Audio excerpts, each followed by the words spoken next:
Bom, então boa tarde a todos. Essa é a nossa aula 10. Eu vou tentar...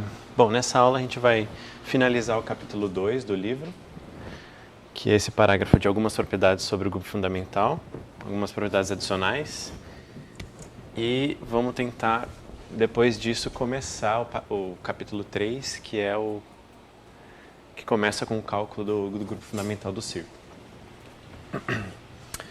Então tá, a primeira proposição de hoje diz respeito ao grupo fundamental de um produto de dois espaços topológicos.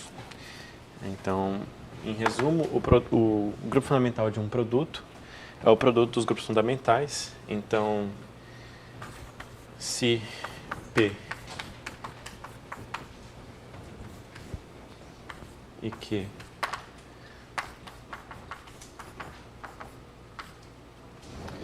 são as projeções canônicas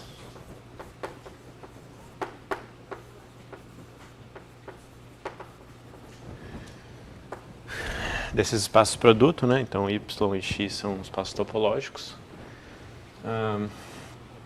Então, o mapa φ, que vai do π1 do produto XY, baseado no ponto x0, y0,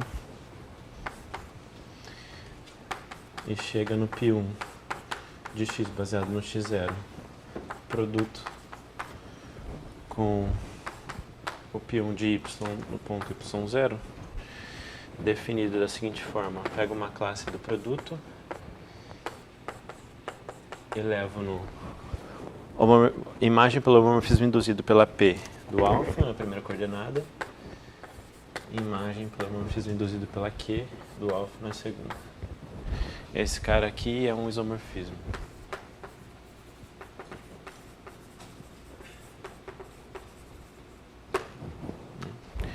Então aqui desse lado, bom, então como espaço topológico, isso aqui está munido da topologia produto, né? E aqui, isso aqui está munido da multiplicação do produto de grupos. Então, as estruturas canônicas aqui. Então, isso aqui é só uma observação, uma demonstração. Então, primeiramente, esse cara aqui é um homomorfismo precisamente porque P induzido e Q induzido são, né? Então, φ é um homomorfismo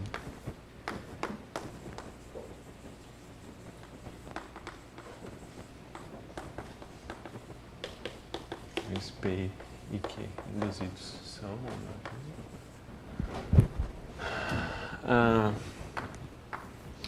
a φ é sobre, porque dados estão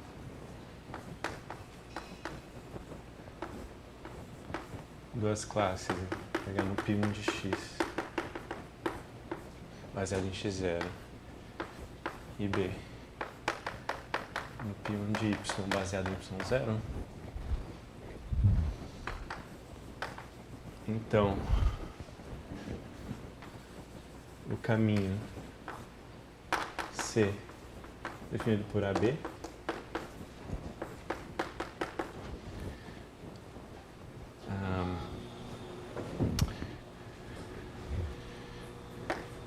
é fechado e baseado em x0, y0 e, por definição, φ da classe do C é o quê? Isso aqui é φ do C, que é da classe do C, que é justamente a classe do P, C, classe do Q composta com C, que é exatamente a classe de A, classe de B. Então, dado qualquer par aqui nesse produto, então um par corresponde a dois caras assim, sempre tem um elemento C do π1 do produto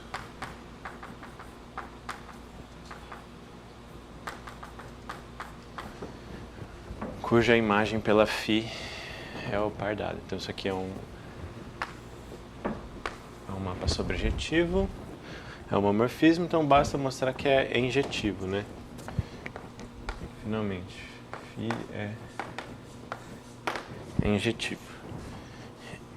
E para entender isso, simplesmente a observação é a seguinte.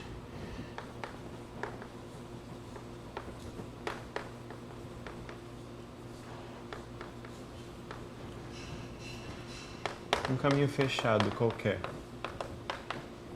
baseado aqui no produto, baseado em x0, y0, é sempre da forma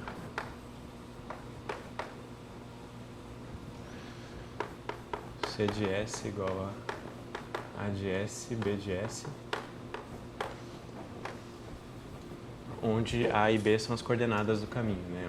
Então, A é P bola C,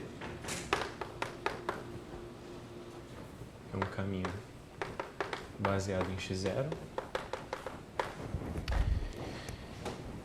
e B é o Q bola C, que é um caminho fechado baseado em y0.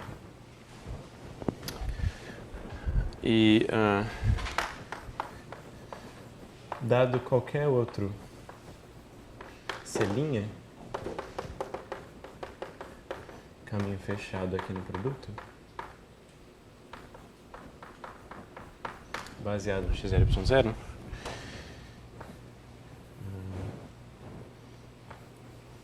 então vamos escrever ele também como um A', B'.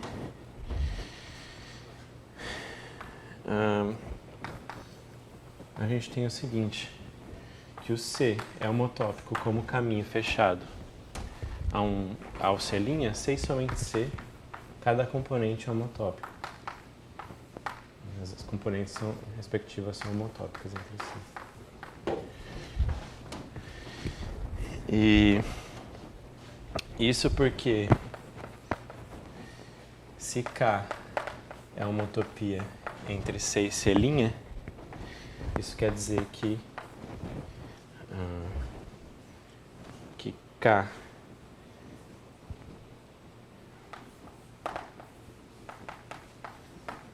as componentes de K, né, são exatamente homotopias entre as componentes do caminho C. Concordam? Opa, aqui. Então as projeções de K por P e Q vão continuar sendo contínuas. Então K é contínuo, C e só C, suas componentes são contínuas, né? A gente sabe disso, da propriedade da topologia do produto. E essa homotopia aqui vai começar em C, C e somente C, essas duas começam em A e B, respectivamente.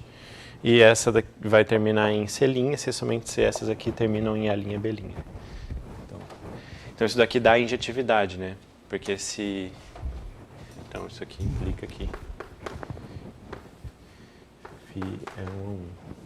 Porque φ ser 1 a 1 quer dizer que se eu tenho dois... Então, só um parênteses aqui, né? Se eu faço... se esses dois caras aqui são iguais, isso daqui quer dizer que então com C igual a B e C' igual a B', isso quer dizer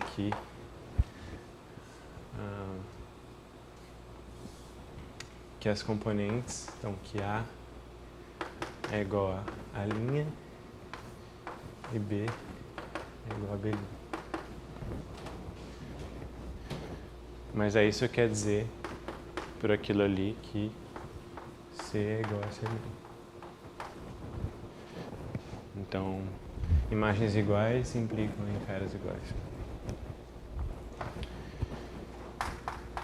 O Elon, essencialmente, ele só comenta essa última parte aqui na demonstração, ficando subentendido a parte que é homomorfismo e que é sobre. Bom, essencialmente essa primeira observação de que todo caminho se decompõe assim já essencialmente a subjetividade, né? E que o homomorfismo é meio que trivial do fato de que isso daqui tem estrutura de grupo-produto e que cada componente é um homomorfismo. Então, por isso que acho que ele não comenta essa primeira parte. Mas o conteúdo mesmo da proposição meio que está aqui nessa injetividade. Tudo bem? Tá.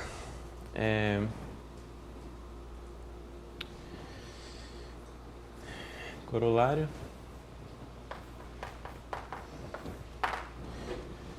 Se x e y são simplesmente conexos,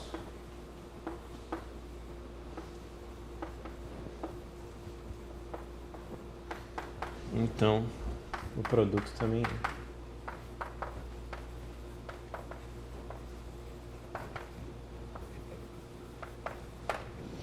Bom, justamente, né? Se são simplesmente conexos, aí eles são conexos por caminhos, então o produto também é conexo por caminhos, né? Porque produto de espaço conexo por caminho é conexo por caminhos. E os pions aqui são triviais, então, portanto, o pion do produto vai ser um pion trivial também pela proposição.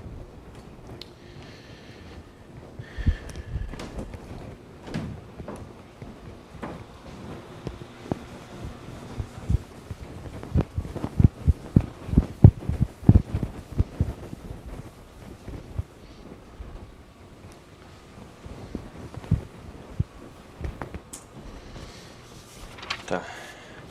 Daí, uma observação é a seguinte. Então, uma observação que não diz respeito a esse resultado. Essencialmente uma divagação para a próxima proposição. Que, bom, essa seção é de propriedades sobre o P1, então vão ter umas coisas um pouco desconexas uma com as outras, mas pega uma função contínua entre dois espaços topológicos e a gente sabe já que esse F é homeomorfismo.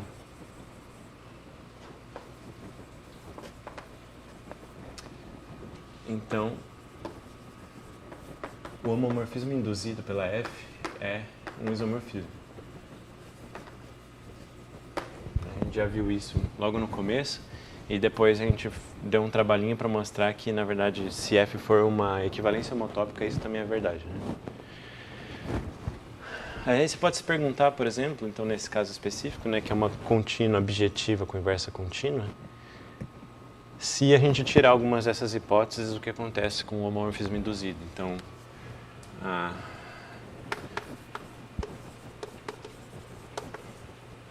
no entanto, se F é apenas injetiva, então uma função contínua injetiva, não necessariamente, mesmo que for inclusão,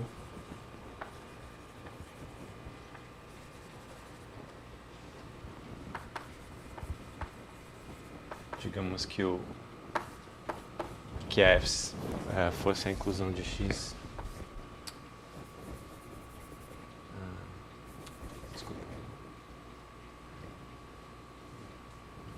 De x em y, né? Mesmo que ela fosse a inclusão, o homomorfismo induzido não precisa ser necessariamente injetivo. Então,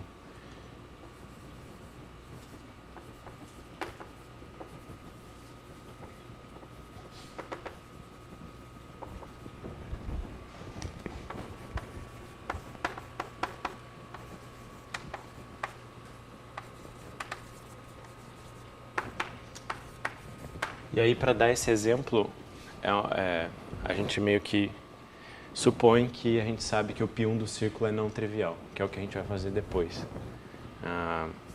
Mas só para você ter uma ideia do porquê, né? Então pega, por exemplo, f de S1 em R2, a inclusão.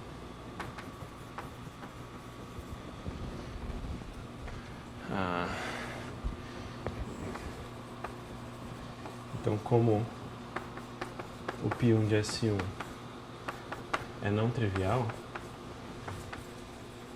vamos ver em seguida.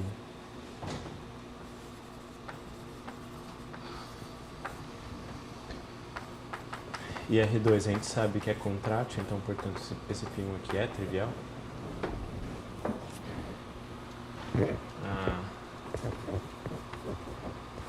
Segue que esse homomorfismo não pode ser 1 para 1.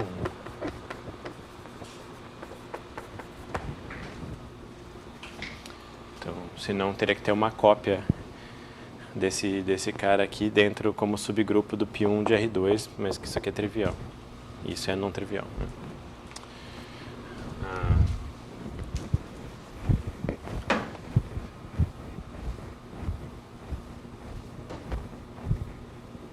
E aqui quando eu digo diferente de 1, eu quero dizer não é isomorfo ao grupo trivial, né? E também, no caso de sobrejetividade, também não se pode esperar nada sobre a sobrejetividade do homomorfismo induzido. Então, se esse cara é apenas sobrejetivo, F pode não ser sobre também.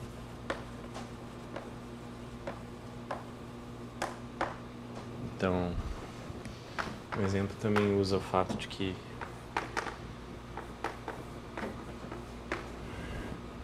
vamos chamar de G, né? Só para ficar a mesma notação.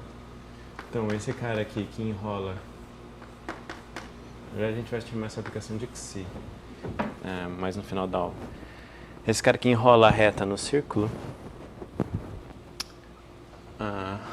ele é um exemplo de cara cujo induzido não pode ser sobre, né?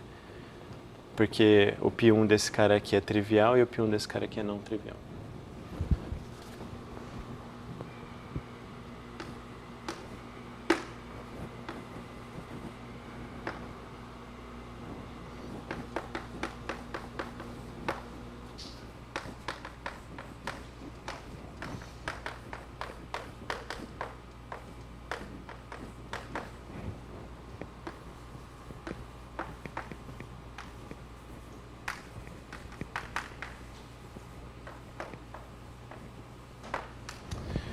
Então, e aí, tudo isso para dizer o seguinte, que no caso de retração, a gente tem um caso de aplicação sobrejetiva que dá certo do homomorfismo induzido ser sobre, e que a inclusão, nesse caso também, que é uma coisa injetiva, tem o homomorfismo induzido injetivo. Então, se R é uma retração de x para y,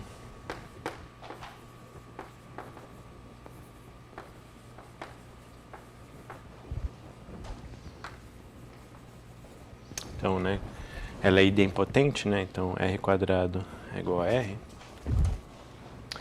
Então, o homomorfismo induzido no π1 de um ponto, baseado num ponto que é de y, que é do retrato, né, de x,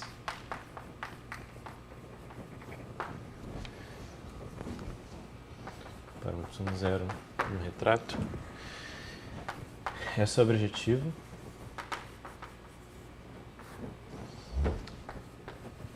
E se é a inclusão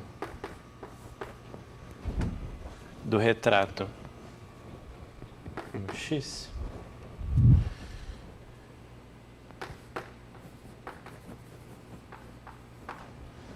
então o homomorfismo induzido pelo I é injetor.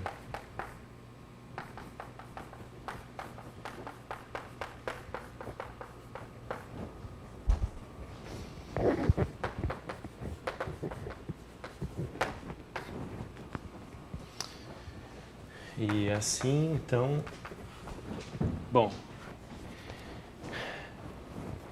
esse cara ser sobrejetivo, um homomorfismo sobrejetivo de grupos, quer dizer, pelo teorema fundamental do isomorfismo, que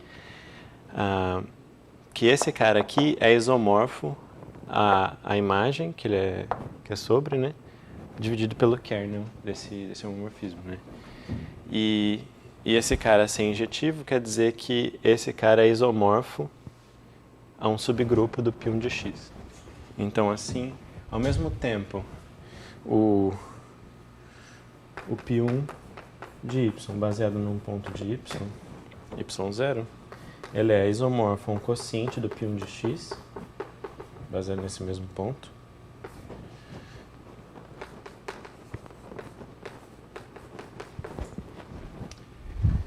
E, ao mesmo tempo, ele pode ser visto como um subgrupo do π1 de x. Então, ele é isomorfo a um subgrupo do π1 de x.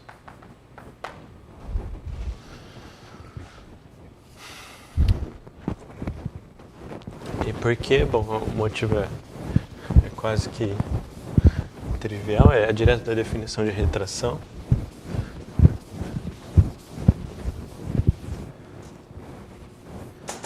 Uma demonstração.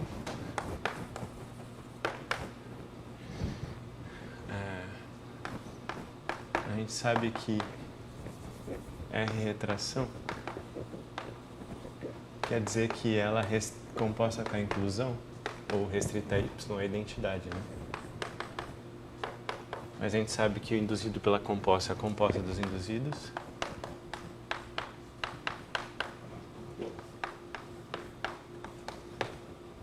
E o induzido pela identidade é simplesmente a identidade no π1.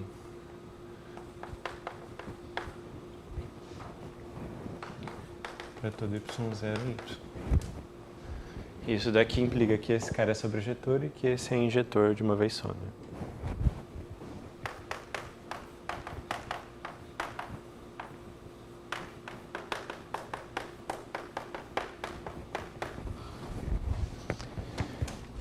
E bom, por que isso é relevante? Bom, por exemplo, para você ver que o retrato de qualquer espaço, ele tem a propriedade que o π1 do retrato, ele sempre vai ser finitamente gerado se o π1 do espaço for.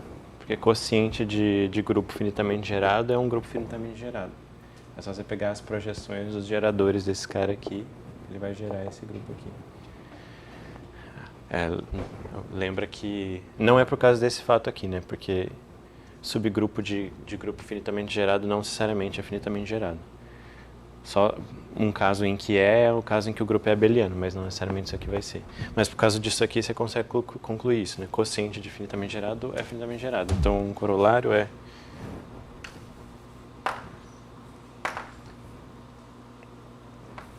dois, 12, 1.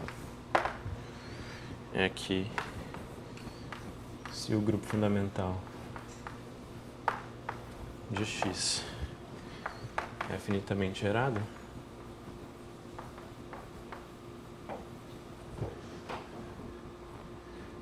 então o mesmo se dá para qualquer retrato de x.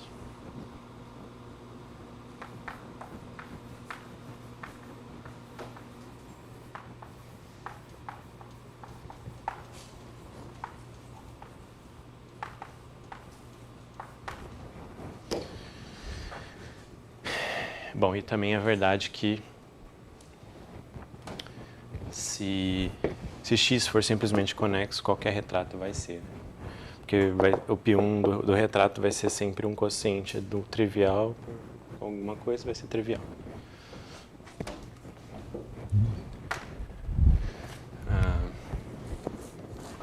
Então aqui a demonstração é simplesmente porque quociente de grupo finitamente gerado é finitamente gerado.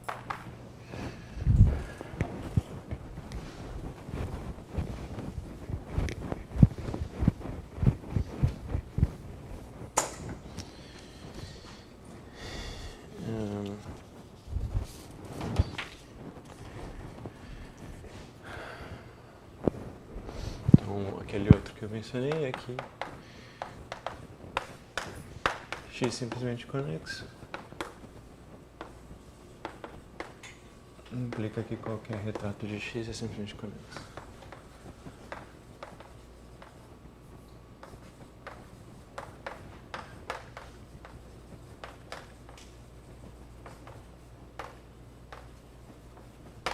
Então,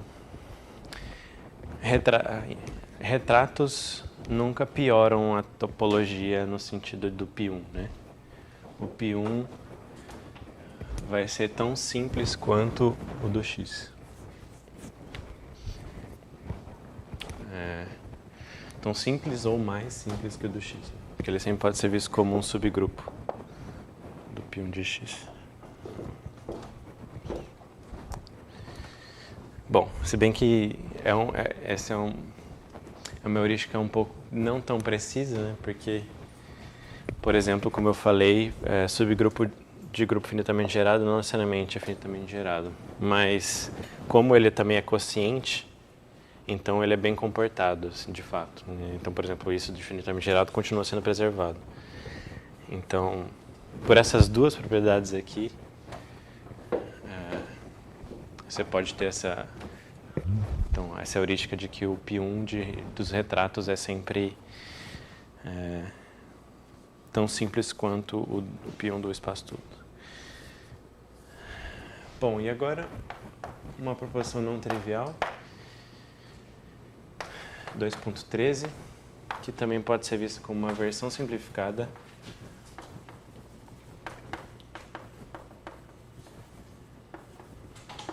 do teorema de Seifert-Van Kampen.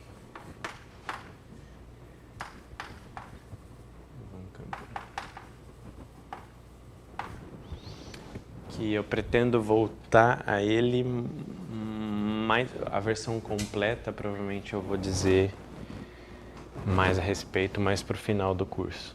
Por enquanto a gente vai ficar com essa versão mais simples, que é a única que o livro do Elon faz, por exemplo. Mas depois, se der tempo da gente falar sobre a classificação das superfícies fechadas via e a distinção entre elas via π1, então a gente vai precisar ver o Van Kampen mais geral para saber calcular o π1 das superfícies fechadas. Mas essa versão é a seguinte, então se suponha que o seu espaço X se decomponha numa união de dois abertos U e V,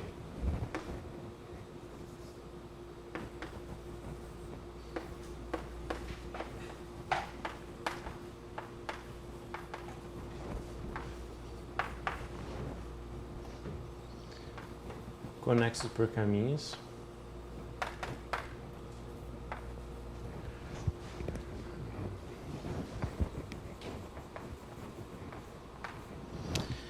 e tais que a interseção deles também é conexa por caminhos.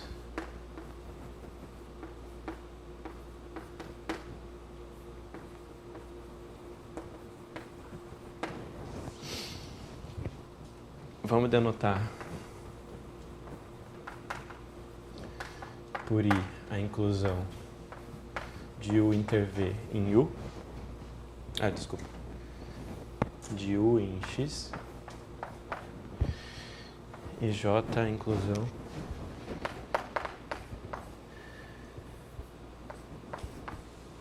de V em X.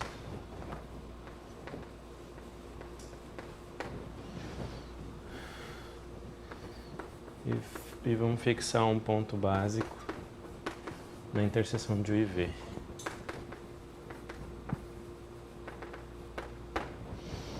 Bom, ponto básico significa que a gente vai pegar os π1s com relação a ele, mas é um ponto arbitrário na interseção. Então,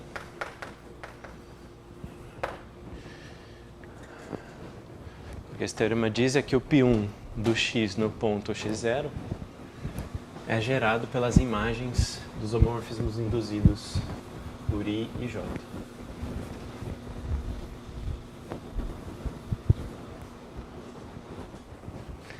Então, π1 de x0 é gerado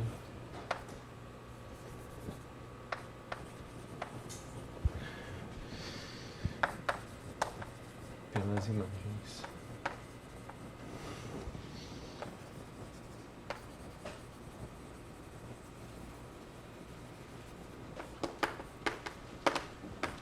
Então, π1 de U baseado em x0 x0 em j π de v x0 π de x x0. Vamos ver a demonstração disso. Então, em particular, se U e V forem abertos simplesmente conexos, cuja interseção é conexa por caminhos, a gente vê que o x automaticamente é simplesmente conexo. Então, isso é um outro jeito de mostrar, por exemplo, que a esfera é simplesmente conexa. Que daí você pega os abertos como sendo a esfera menos o polo norte, a esfera menos o polo sul, a união é a esfera inteira, e eles são simplesmente conexos, esses abertos, porque é homeomorfo Rn. E a interseção é a esfera menos o polo sul e o polo norte, que é claramente também conexo por caminhos. Então, isso dá que o π1 da esfera no caso de dimensão maior que 1, né? A esfera com n maior que 1, vai ser simplesmente conexa. Bom, vamos mostrar isso daqui. Esse aqui acho que vai ser a demonstração mais enjoada de hoje, né? Mas ao mesmo tempo ela é bem legal. Então, dado um caminho fechado arbitrário,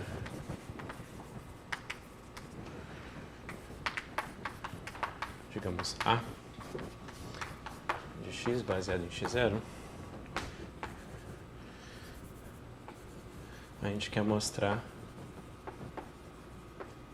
que ele sempre pode ser escrito, ou ele é sempre homotópico a uma concatenação de caminhos, de laços baseados em x0, cada um dos quais as imagens está contido ou somente em U, ou inteiramente em U, ou inteiramente em V.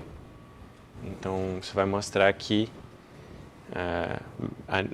toda a classe de A é sempre um produto de classes que vem da imagem desse cara ou desse cara, né? Uma combinação disso, que é mostrar que ele é gerado pelas imagens desses caras. Então, vamos mostrar aqui. A é homotópico a B, onde B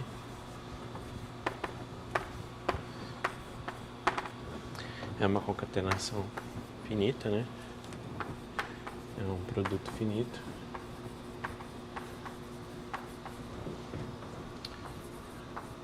De caminhos fechados baseados em x0.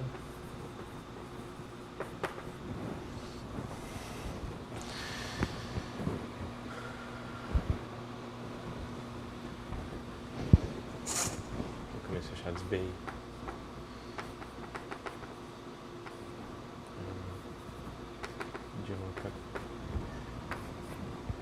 Fazendo x0, cada um dos quais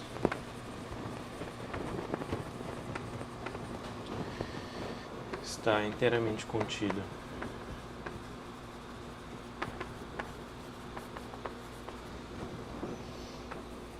em U ou em V.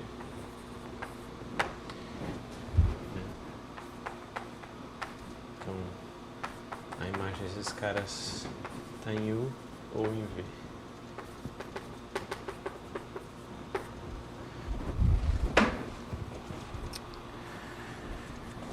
Tá, para isso a gente vai usar aquele lema de Lebesgue que a gente fez na aula passada. Para primeiro subdividir o intervalo I, chama a partição dele, em que as restrições do caminho A, nessas intervalos da partição, tomam valores só em U ou em V. Então,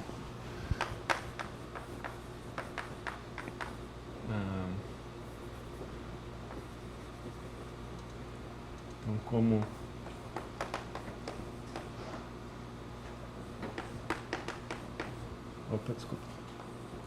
é para a imagem por A desses caras aqui é uma cobertura aberta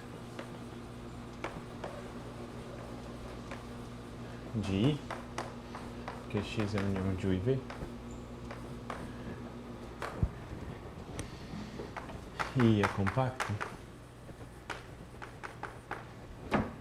Então, de novo, a gente pode achar um número de Lebesgue para essa cobertura, um delta, tal que qualquer subconjunto de I com diâmetro menor que delta vai estar contido ou nisso ou nisso. O que quer dizer que esses caras de diâmetro menor que delta vai ser mapeado por A ou em U ou em V, inteiramente. Então a gente acha uma partição, a gente pega uma partição com intervalos menor que o número de Lebesgue aqui, dessa cobertura. Então,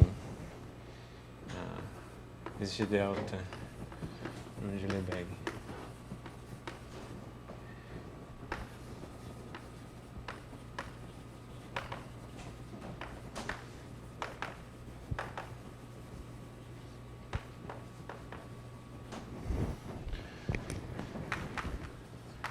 A gente acha pontos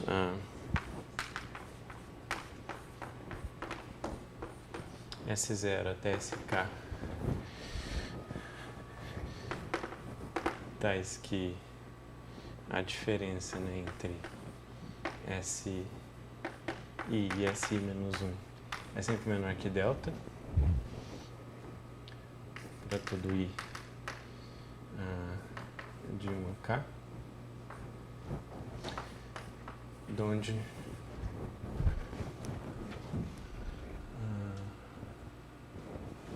então, como esse cara é cobertura aberta e é compacto, de onde esses de SI menos 1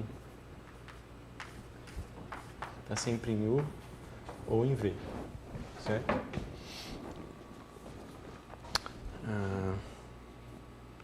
Para todo I entre 1 e K. Aí a gente vai fazer uma coisa a mais, que é se dois intervalos consecutivos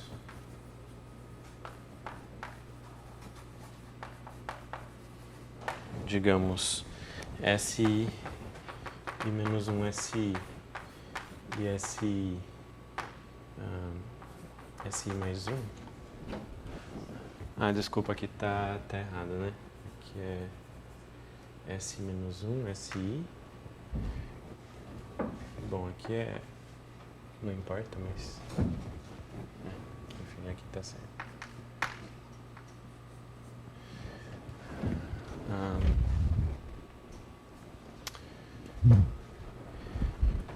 Se dois intervalos consecutivos têm imagens no mesmo aberto, então em U, ambas em U ou ambas em V, a gente tira o ponto intermediário. Para daí a gente poder supor que sempre que tem um ponto intermediário aqui, ele vai morar na interseção do U com o V. Então, se dois intervalos consecutivos, digamos, esses caras tiverem imagens por A, ambas contidas em U ou ambas contidas em V,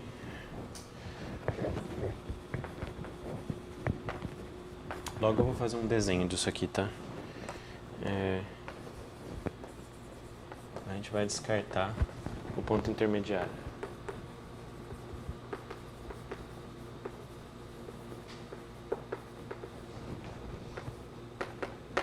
SI. Então, assim fazendo, então imagina que aqui esse primeiro intervalo é mapeado por A em U, aí o próximo também é em U, eu já tiro esse cara aqui. Para que daí o próximo seja sempre, então agora essa escolha aqui está com a propriedade de que se esse aqui vai para U, o próximo vai para V. E aí, portanto, esse cara aqui mora na interseção de U e V. E assim por diante. Lembrando que S0 e SK, que são 0 e 1, estão na interseção de U com V, porque a imagem por A deles é o ponto base x0 que está na interseção.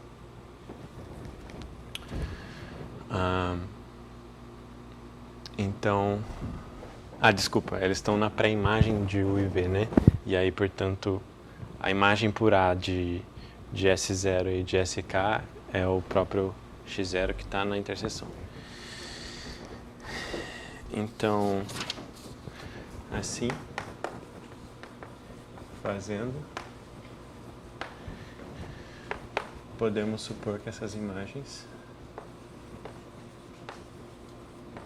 S de, A de SI está sempre na interseção, para todo I igual a 0 até K. Então, para os de I até menor que K, isso é claro porque é o que a gente estava falando, né? Então, se o próximo for em U também, eu descartei. Então, o próximo sempre é no outro, no V. E aí, então, esses intermediários aqui entre 0 estrito e entre K sempre vão estar as imagens por A sempre vai estar em U inter V. E por esses da ponta você vê isso porque a imagem por A de S0 e de SK, a imagem de 0 e de 1, que é o ponto base do laço, que é o X0, que está na interseção. Então aqui, lembre que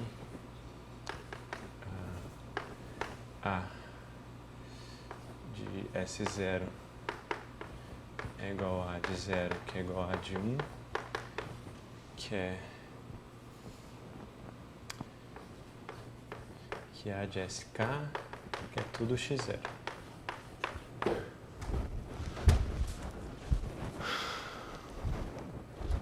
Talvez matematicamente é melhor escrever assim.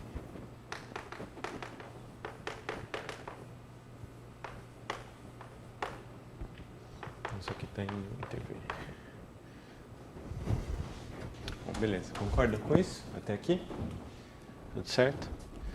Então tá, essa subdivisão está com todas essas propriedades aqui. Então, cada pedaço é um caminho ou inteiramente contido em U ou inteiramente contido em V, e cada vértice desse aqui está sempre na interseção. Agora a gente vai usar a conexidade por caminhos da interseção de U com V. Então, primeiro, agora tem uma distinção de casos que o Elon não faz, mas eu acho que deveria fazer aqui. E que é o seguinte, se K é igual a 1, bom, se K é igual a 1, então tem esses pontos aqui escolhidos com essas propriedades, K é igual a 1 quer dizer que a imagem do intervalo inteiro 0, 1 está inteira contida ou no U ou no V. Então é um laço que já vem do U ou do V. Então a classe do caminho A, ou bem ela é a imagem por I. Então a classe dele em X inteiro, né?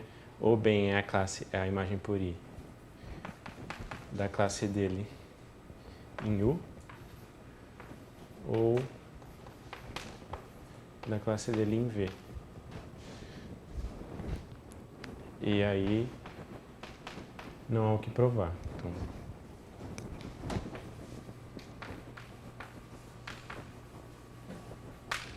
tudo bem? Esse é o caso em que ele é escrito, então ele é escrito como ele mesmo, só tem um B1 aqui, que é justamente o próprio mapa, que é um caminho fechado baseado em X0, ou bem contido inteiramente em U ou inteiramente em V. Caso contrário, isto é, se o K for maior que 1, agora a gente usa a conexidade por caminhos. Então, como o inter V é conexo por caminhos,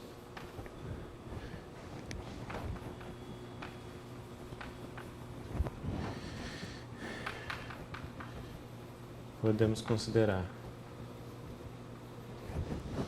caminhos C1, C2, CK, CK menos 1, que esse é um outro erro lá no Elon, tem que ser CK menos 1 aqui, que estão inteiramente contidos na interseção e que ligam o ponto X0 a esses pontos, a esses vértices aqui, A de SI. Porque esses são dois pontos, X0 e esses caras aqui são pontos na interseção, então sempre tem um caminho ligando eles, porque a interseção é conexa por caminhos. Então a gente acha esses caras.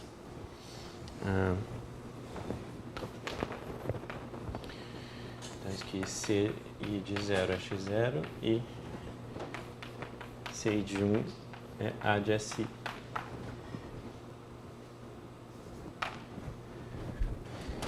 E por que não faz sentido considerar o CK? Porque o CK, ele seria, o ponto final dele seria o próprio x0, né?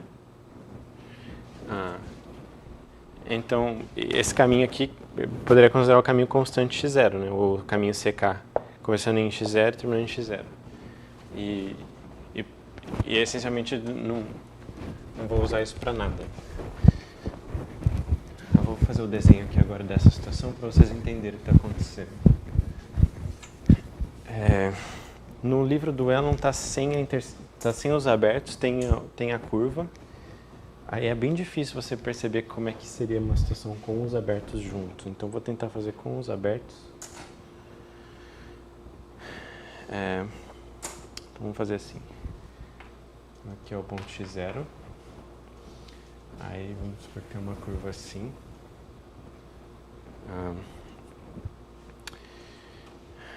Vamos pôr pontos aqui. A de S1. A de S2.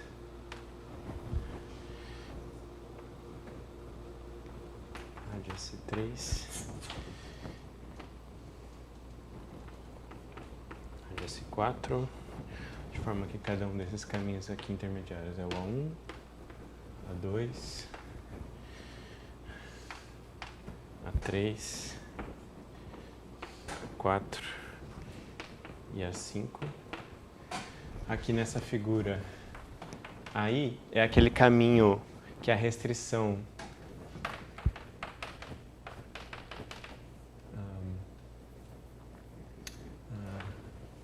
e a parametrização da restrição do A nesse cara aqui. Então,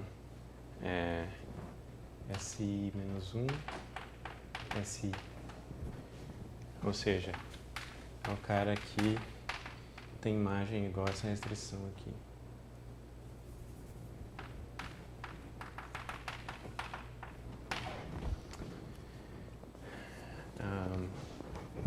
Daí, vamos desenhar os abertos. Então, vou fazer aqui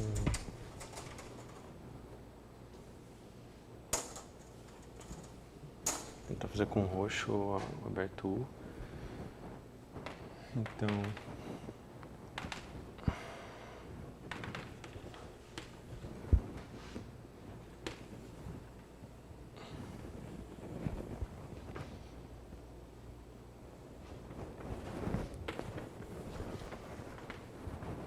imagine esse cara aqui.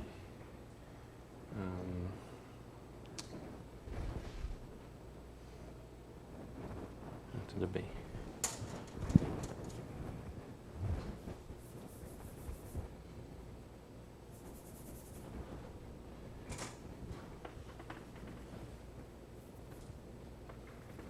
O aberto U.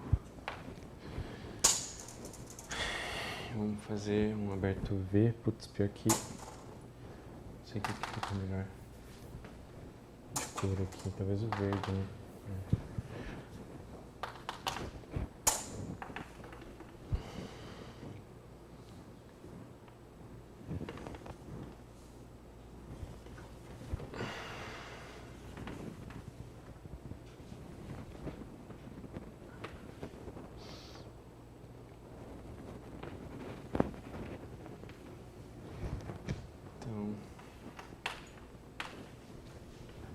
Vamos ver dessa forma aqui.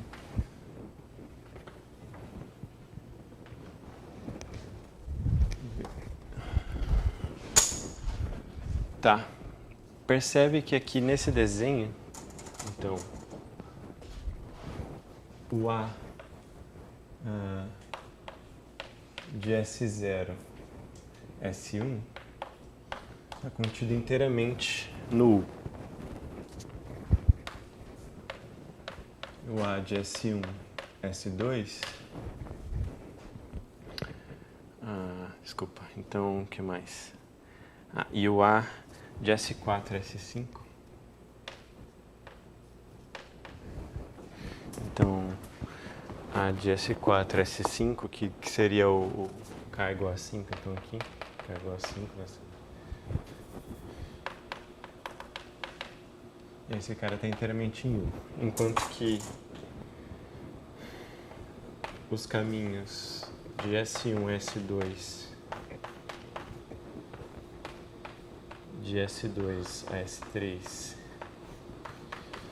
e de S3 a S4 estão inteiramente em V.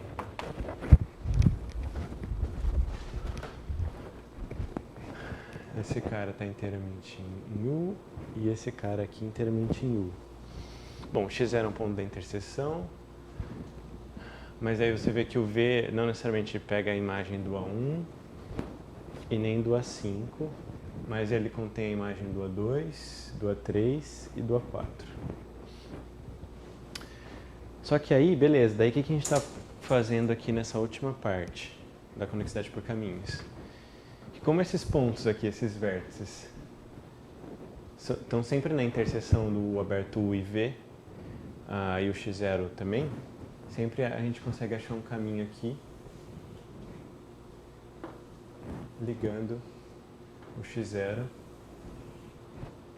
a esses vértices. E inteiramente contido na interseção.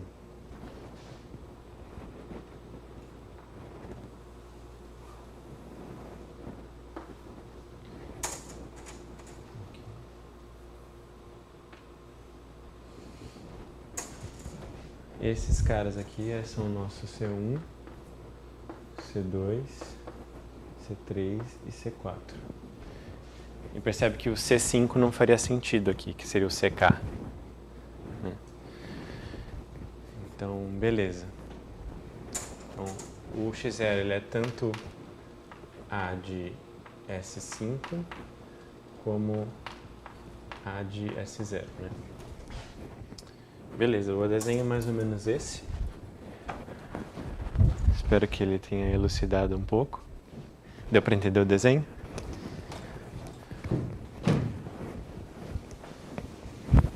E aí?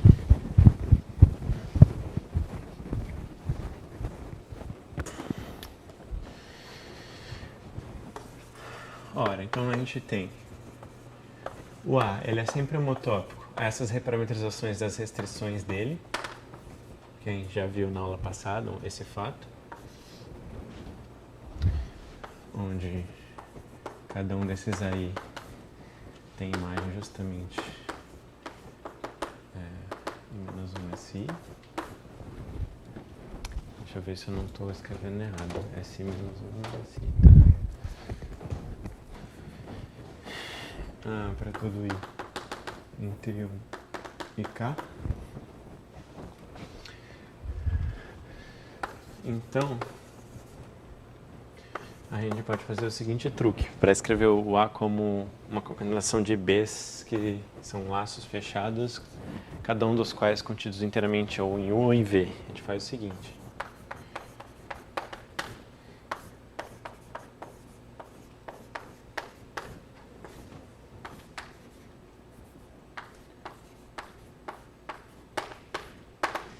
Tá vendo que eu estou introduzindo identidades aqui? E como é a menos de homotopia, então, de fato, esse produto aqui, a menos de homotopia, seria o laço de identidade, né? O laço constante. E justamente o que eu estou fazendo é isso aqui, ó. Eu percorro primeiro o A1 e volto com o C1. Isso deu um laço inteiramente contido no U, baseado no x0. Depois, eu percorro o A2 e volto com o C2. Isso daqui deu um laço... desculpa. Eu vou pelo C1, A2 e volto com o C2. Isso é um laço inteiramente contido no V, porque o A2 tem imagem em V, e esses caras estão sempre na interseção. E beleza, é um laço inteiramente contido num dos abertos. Aí assim por diante, né? Eu vou com o C2, caminho com o A3 e volto com o C3. Isso daqui vai estar onde a imagem desse laço vai tiver.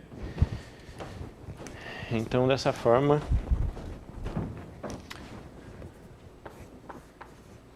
a gente escreve... Estou só botando até o 5 aqui, só para vocês perceberem o carinha final aqui. O carinha final fica assim, ó.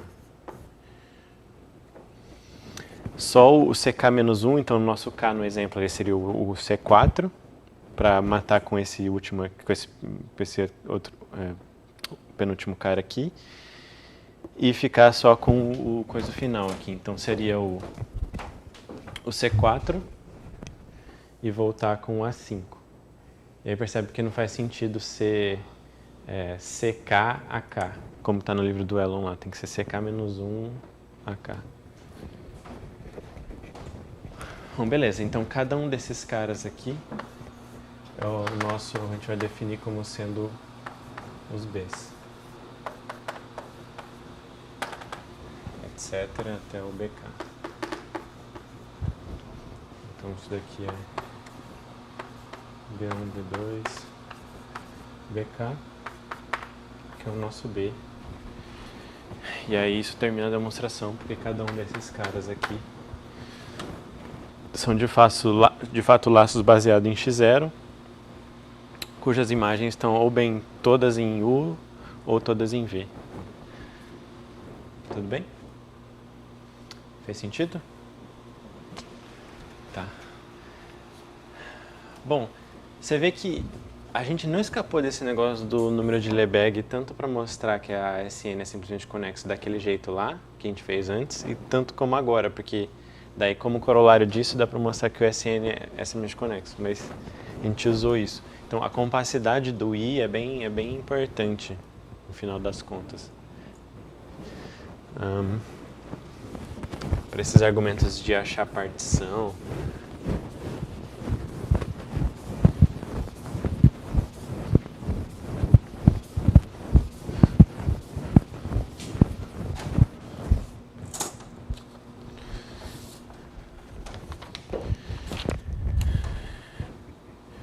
Tá bom. Então, corolário. 2, 3 e 1. Seguinte, então se X é U união V, onde U e V são abertos simplesmente conexos, então, e a interseção é conexa por caminhos,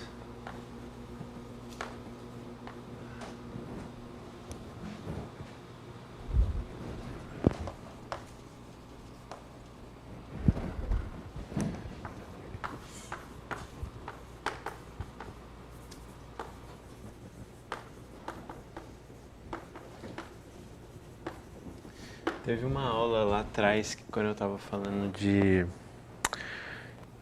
componente conexa por caminhos, que eu estava reassistindo, eu vi que eu tinha posto uma equivalência assim que ser localmente conexo por caminhos era aquela condição de que as componentes conexas por caminhos de todo aberto do espaço eram sempre abertas.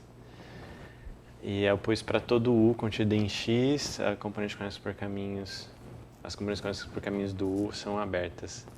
Mas era para todo U aberto. Às vezes eu uso U e V e esqueço de escrever que é aberto, mas para mim U e V na minha cabeça é sempre aberto. Mas enfim, acho que como lá eu falei certo, só escrevi e esqueci de na escrita botar o aberto, eu não mencionei essa errata antes. Então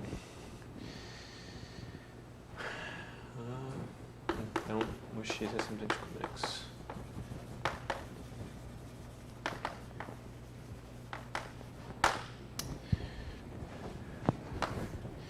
Então, um exemplo 4 que o aluno dá é justamente recuperar a esfera ser simplesmente conexa, né?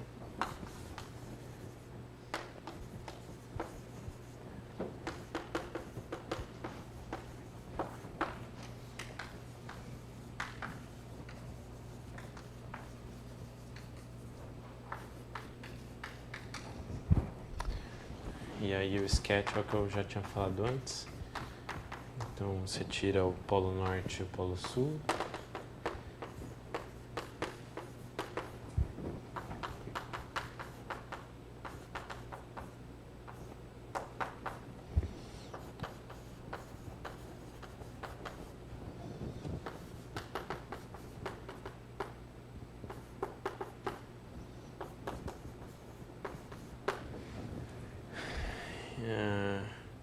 Então a gente pega esses abertos, aí as projeções estereográficas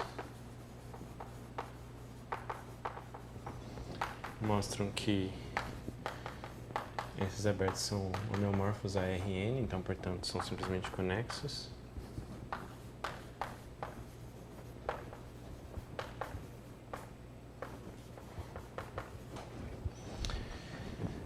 E a interseção deles é a esfera menos P e Q, que a gente já mostrou. Bom, é a mesma coisa também. Se eu pego a projeção estereográfica partindo do polo norte, o polo sul é mapeado na origem, né? Então se eu só tiro a origem aqui, esses caras são homeomorfos, mas isso aqui é conexo por caminhos. Para n maior que 1 a gente já tinha mostrado, né? Então,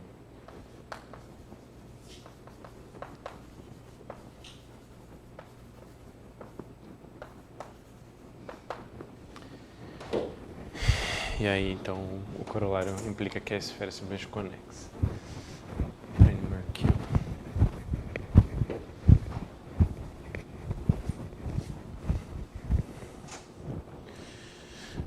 Tá claro? O exemplo 5 é um novo exemplo de coisa simplesmente conexa. E também um comentário sobre a extensão das proposições 2.13 e corolário. Então, a proposição 2.13 é essa versão que a gente acabou de provar do Van Kampen. E o corolário. Eles valem mais geralmente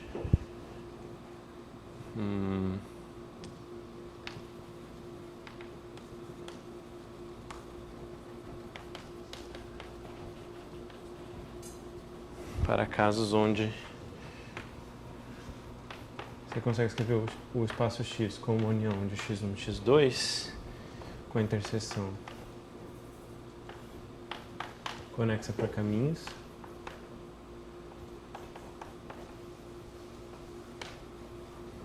Cada um deles contidos em abertos, U e V.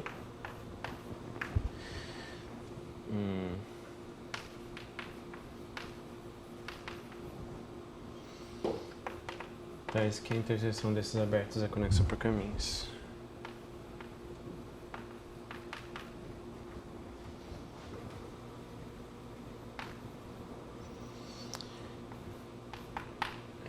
E as inclusões aqui, né?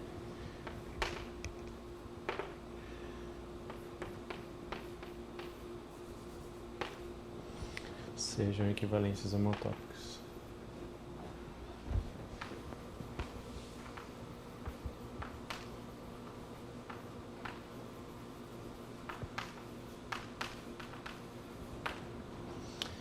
Bom, por que vale nessa condição?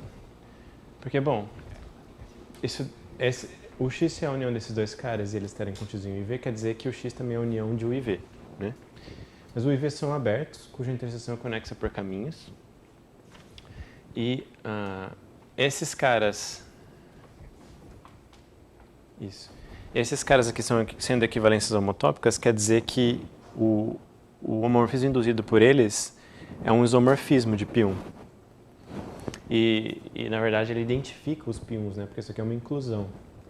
Então, como pela proposição 2.13, o π1 de x seria sempre gerado pelas imagens das inclusões de U e V, do π1, né?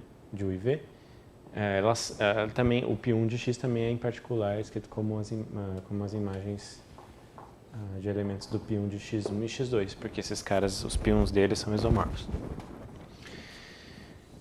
E por mais que seja besta, né, parece besta, às vezes isso é mais útil, né, escrever às vezes decompor o espaço ao invés de em dois abertos, em dois caras que, como por exemplo, o que ele faz aqui, que é uma união de esferas com um ponto em comum. Se eu pego esse espaço,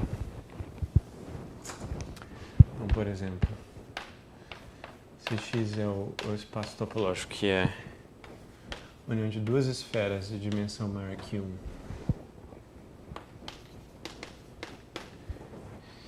e com somente um ponto em comum, Então, para a gente, esfera maior que 1, a gente só sabe desenhar S2, né? Então, vou fazer aqui. Seria 2S2 aqui. Unido só por um pontinho como um P. E o que ele afirma é que, nesse caso, o π1 desse espaço aqui também é trivial, ou seja, ele também é simplesmente conexo. Como que você faz isso? Então pega um ponto A nessa esfera aqui, que seja diferente do ponto P em comum a elas. Então pega um A aqui na SM, pega um B aqui na SM, diferente do P. Então, o nosso SM está contido no aberto U, que é simplesmente X, espaço todo aqui, menos o ponto menos o ponto B. Então, eu tiro esse ponto B aqui e pego o aberto, que é todo o complemento dele, né? Isso vai conter o SM, e o SN está contido no V, que é o complemento do ponto A.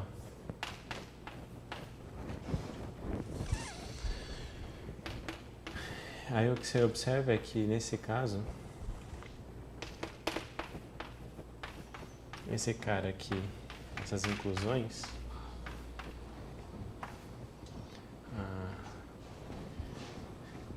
são equivalências homotópicas.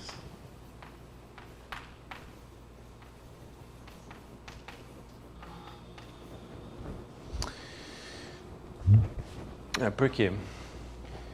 Bom, então SM é esse cara aqui e ele está grudado no SN por esse ponto aqui. Se eu tiro só esse ponto B aqui, eu furo essa esfera, eu consigo, pela projeção estereográfica, abrir ela num RN. E aí um RN é contrátil. Então eu consigo retrair ela inteira nesse ponto aqui. Então o SM vira a retração desse aberto aqui.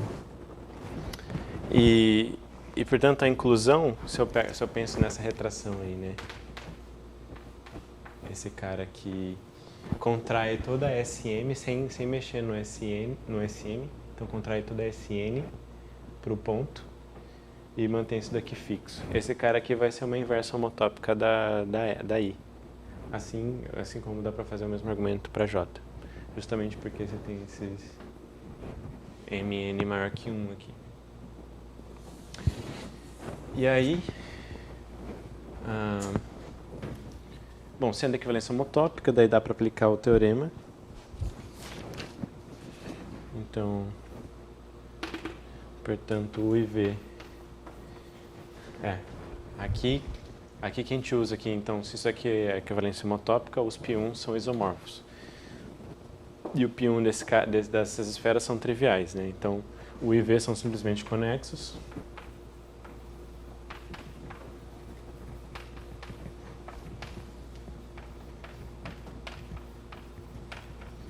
As esferas são.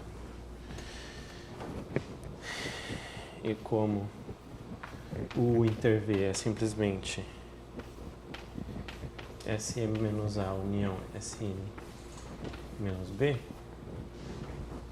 então só essas esferas menos esses pontos, esse cara aqui é conexo por caminhos.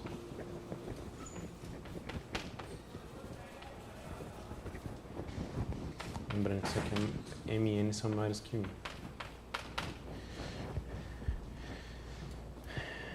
E, portanto, X, que é a união do com V, é simplesmente conexo.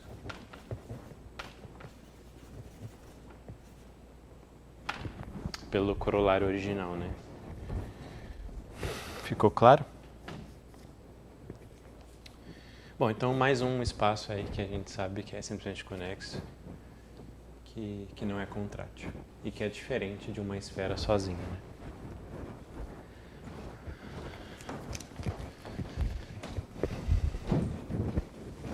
Aí, por outro lado, ele cita o seguinte exemplo.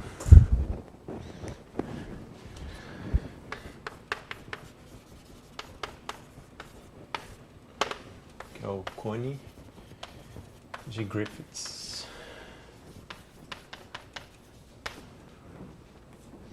Espero ter escrito certo. Então não é verdade, porém, que seja sempre uma união de simplesmente conexos com um ponto em comum, não necessariamente é simplesmente conexo. Então,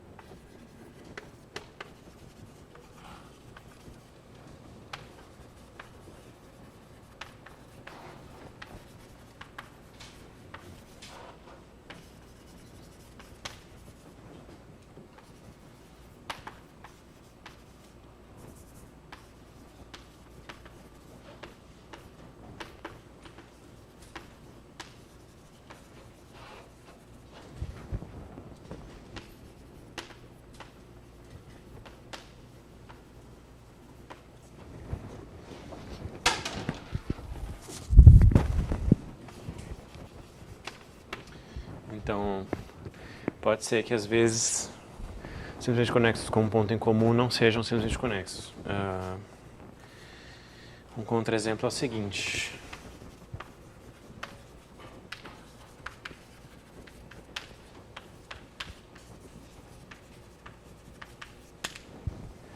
Então, ou um exemplo, né?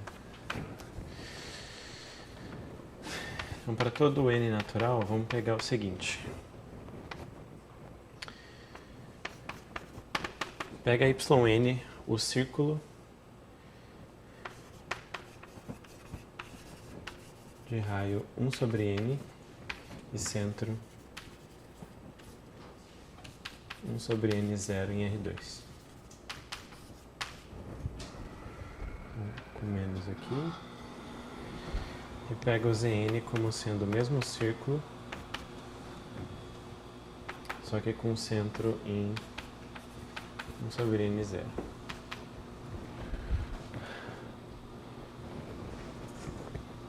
Daí forma a união desses caras.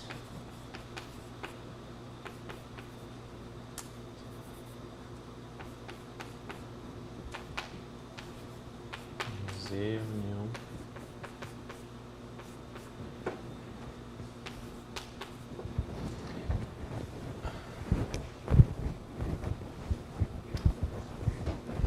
aí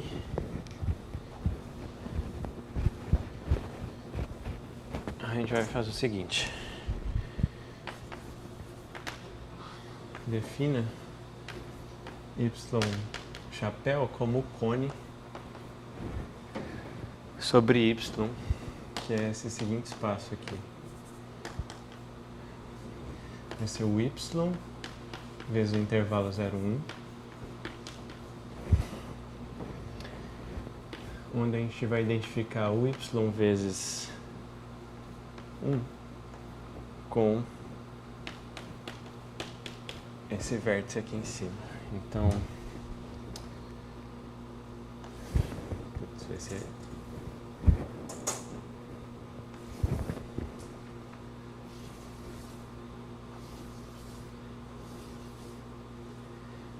vou desenhar isso aqui.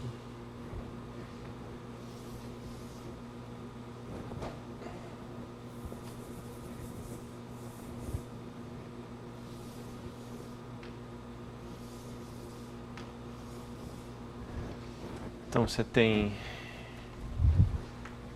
cones que vão se acumulando aqui. Bom, isso daqui é meio que uma visão. Isso daqui seria um R2 e aí seriam círculos de fato, né? E aqui teria o ponto. Então aqui a gente está meio que vendo assim, né? Seria um R3. Aqui teria o 001. Aqui mais ou menos teria o 00 menos 1. E aí eu vou formar esses cones aqui.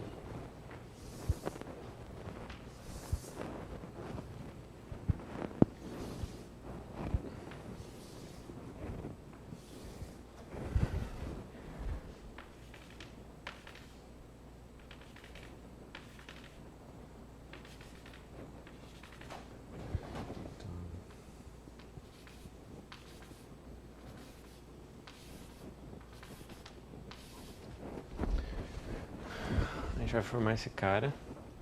Bom, aqui... Então, isso aqui seria meio que o eixo X, isso aqui é o eixo Y. Isso aqui é o eixo Z.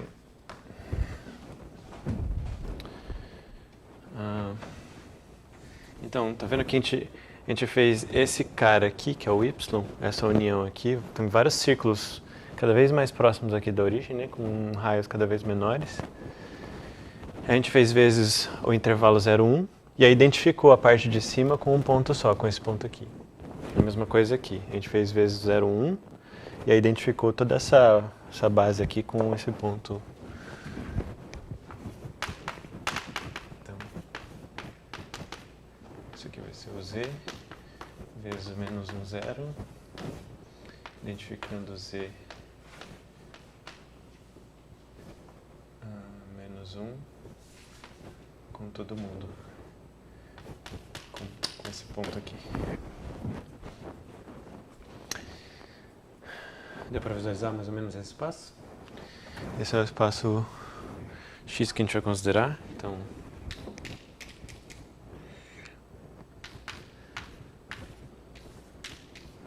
eles têm só a origem aqui como um ponto em comum, né? Vou chamar de 0.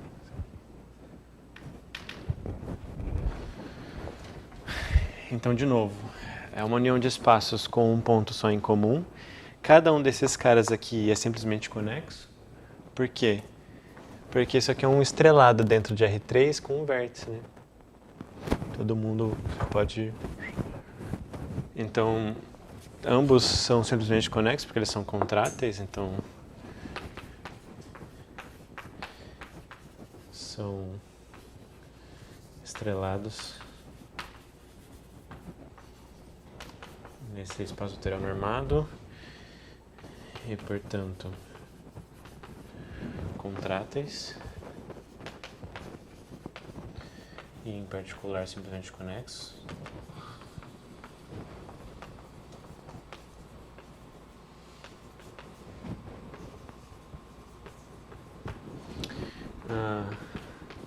A interseção deles é só a origem.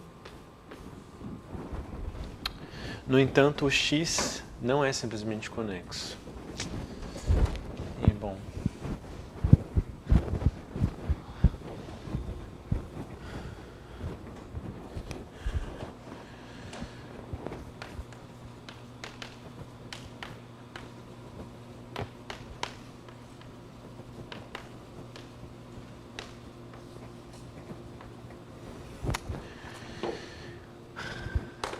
por quê?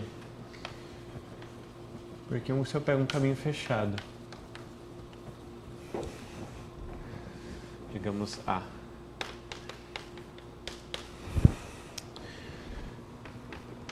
com base na origem,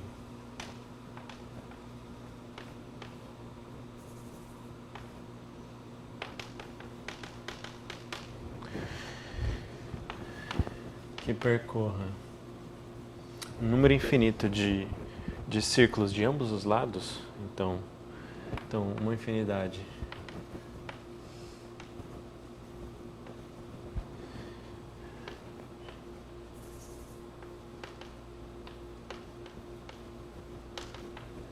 yn e também uma infinidade de círculos Zn. Então você pode se perguntar como isso, né? Por exemplo, a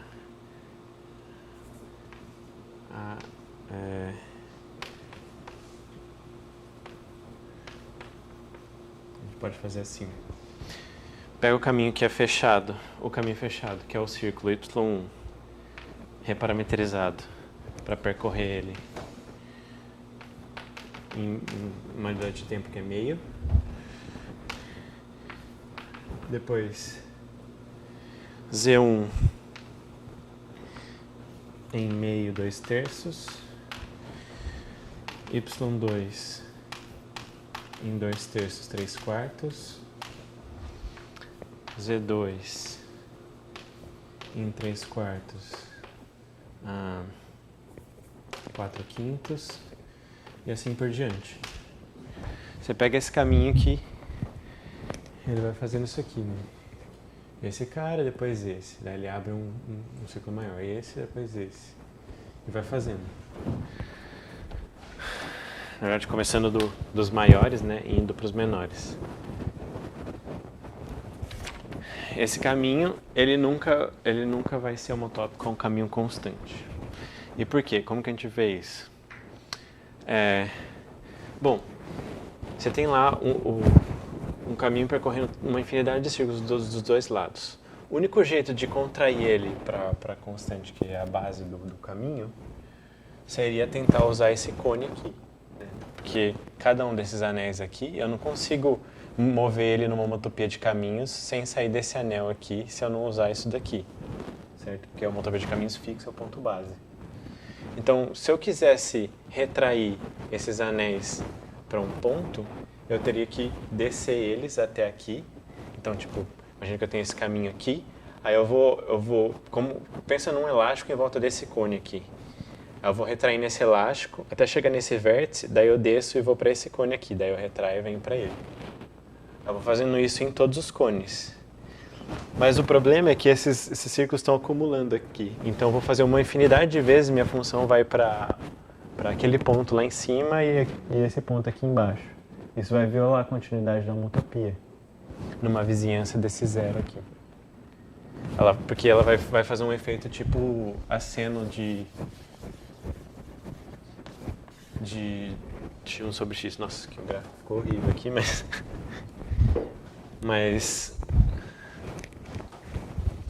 vai ser uma coisa que toda hora eu vou ter que trazer até aqui para desenrolar esse laço. E eu vou fazer isso cada vez com mais frequência, porque esses círculos vão concentrar cada vez mais. E aqui vai ter uma descontinuidade, porque para qualquer vizinhança eu sempre consigo achar infinitos pontos que a função está aqui em cima e infinitos que ela está aqui embaixo. Ficou claro? Só que escrever isso aqui formalmente é muito difícil. Quer dizer, é chato, né? Mas essa é a intuição do porquê. Então vou deixar. Então o que percorre não é homotópico. Só vai escrever que ele não é homotópico.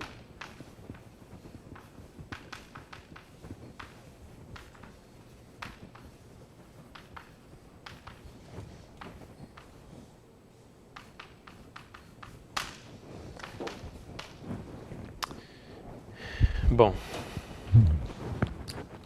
tudo bem?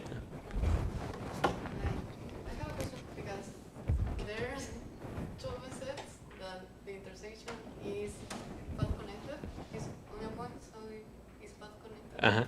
So what part of the corollary of the proposition is not true that we are able to come up with a contra-example? Tá, no corolário a gente tinha que se cada um... Se cada um... então, a primeira coisa, o que já falha é... Bom, primeiro, a gente não pode usar o corolário direto porque não são abertos. Então, esse cara aqui, que é esse cone aqui, esse e esse, não são abertos por causa desse ponto em comum aqui. Esse ponto não vai ser interior a nenhum deles individualmente, porque qualquer vizinhança intersecta o outro, né? Então, a única coisa que daria para tentar fazer é, vamos achar, então, abertos contendo eles, que as inclusões fossem equivalências homotópicas. Mas daí, se a gente, para pegar um aberto desse, por exemplo, vamos pegar, sei lá, em vez de só essa parte aqui, a gente abre um pouquinho, pega uma vizinhança disso aqui junto. E aí faz a mesma coisa do outro lado. Só que aí vai ter problema de novo para que seja equivalência homotópica, porque sempre vai ter uma infinidade de círculos aqui também. E aí, para você contrair para a identidade para uma constante, quer dizer, desculpa, para ser uma equivalência homotópica, porque esse cara aqui é contraste, né, cada um deles. E aí, para ser uma equivalência homotópica entre ele e um aberto contendo ele, eu vou violar a continuidade aqui. Vai ter o mesmo problema. Muito obrigada. Ficou claro? Então, beleza. Tá.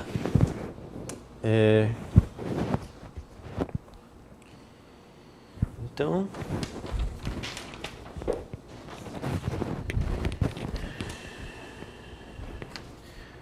vamos para uma próxima propriedade de grupo do P1, que é o seguinte. Tem um tipo especial de espaço topológico que o P1 é sempre abeliano. Então, em particular, esse é o caso de grupos topológicos. E a gente vai usar esse conceito de grupos topológicos mais adiante. Então, um grupo topológico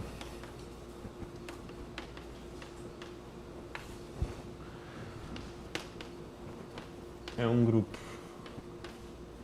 G munido de uma topologia tal que as operações de grupo sejam contínuas. Então,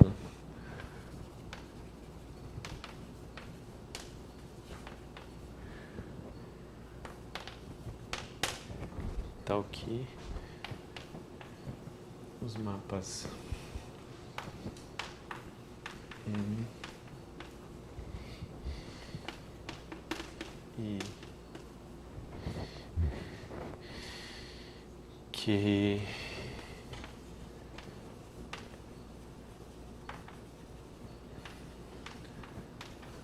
as operações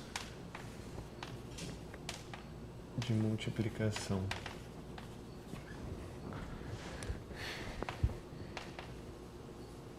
inversão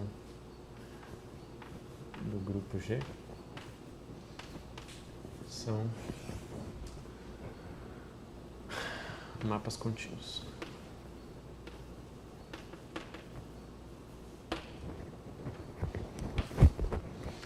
Tá? Então é um grupo. Então eu tenho uma multiplicação e uma operação de inverter cada elemento. E ele está munido de uma topologia tal que essas aplicações são contínuas. Então aqui para o M, é claro que isso quer dizer contínua desse espaço produto para cá e aqui de G para G. Daí exemplos, tá cheio de exemplos de grupo topológico que a gente já viu. Então, os reais com a adição de reais é um grupo topológico na topologia euclidiana, né? Porque soma é uma operação contínua. Então, os reais multiplicativos, que é os reais menos a origem, com a operação de multiplicação. Então, multiplicação em R com reais entre reais não nulos é uma operação de grupo com a inversa contínua, porque são reais não nulos. Isso daqui forma um grupo topológico. Então, o que mais? Os complexos sem a origem, com a multiplicação complexa, também é um grupo topológico, basicamente pelo mesmo motivo, né? A operação de multiplicação de complexos é uma operação contínua. Você pode pensar nela como uma operação usando exponenciais, com decomposição polar, né? Aí você multiplica uma coisa assim, né? Dois complexos θ2. Isso aqui é uma multiplicação entre reais aqui e uma soma. E a exponencial é uma função analítica até, se você quiser. Isso aqui é tudo contínuo.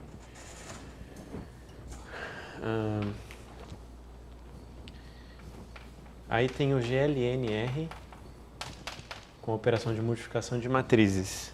Todo mundo está familiarizado com esse cara, ele apareceu na lista agora 2. Elas são as matrizes N por N com entradas reais invertíveis, né? O determinante diferente de zero. Multiplicação de matriz inversível ainda é matriz invertível, porque o determinante do produto é o produto dos determinantes, né? E eu sempre sei fazer a inversa, e a inversa, pela regra de Cramer, é polinomial nas entradas, certo? Então é uma função contínua também. Na verdade, suave, se você quiser. E, por fim, um exemplo bem tosco é: você pega qualquer grupo e põe a topologia discreta nele. Isso daí sempre vai ser um grupo topológico, porque topologia discreta, todo mundo é aberto. Então, para a imagem de qualquer cara vai ser um subconjunto e qualquer cara é aberta, então vai ser aberto.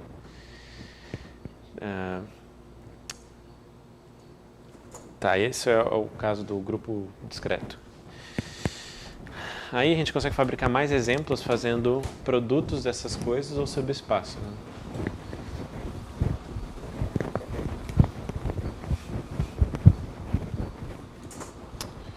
Ou pegando subgrupos com a topologia subespaço, né? Então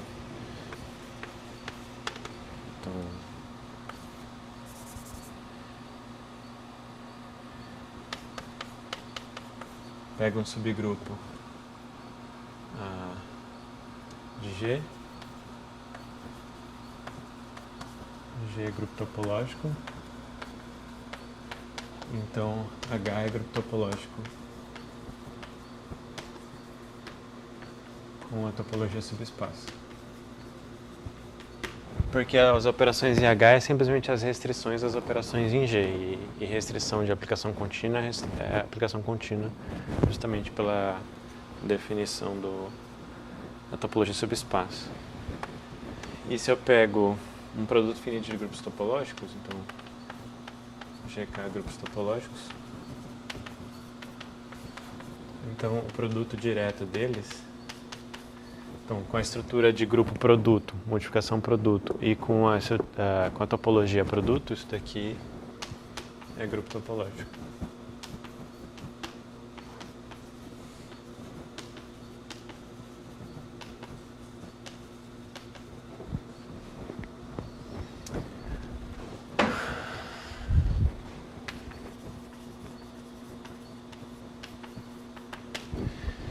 Tá.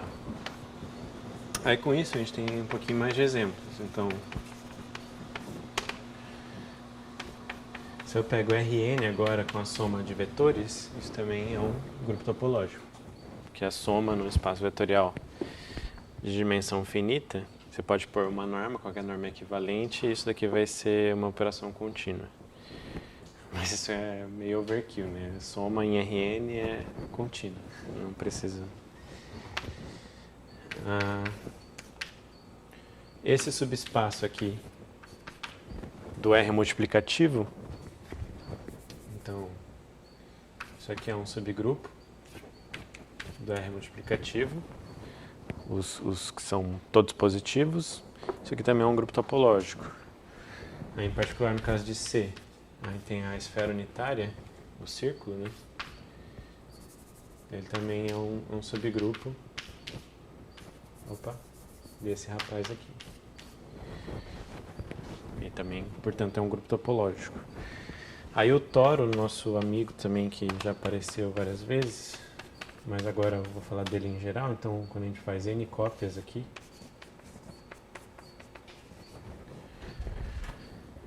então isso aqui com a topologia produto e produto direto de grupos, também é um grupo topológico.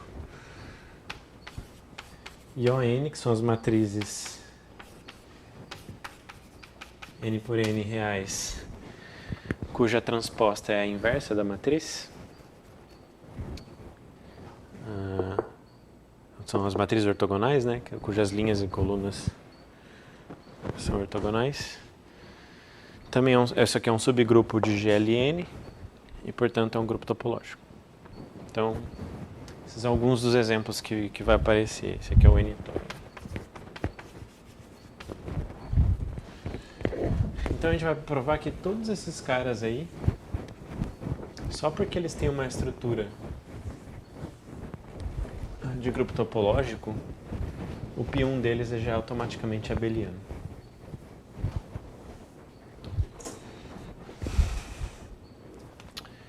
Bom, antes de chegar lá, deixa eu fazer mais uma observação, que é o seguinte. Se G é grupo topológico, então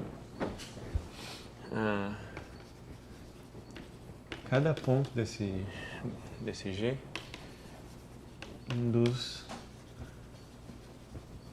os seguintes homeomorfismos, que são as translações, a direita e a esquerda. Definidas da seguinte forma. Então, L para left e R para right. Isso aqui é simplesmente multiplicar a esquerda. Então, isso aqui é multiplicar a direita por G. Bom, esses caras são homeomorfismos porque então o LG ele é composta entre fazer PHH e fazer GH e depois usar M, que é contínuo, para fazer MGH. E o RG é uma coisa similar, né? Põe do lado direito, depois compõe com a M. Então, composta de contínuos.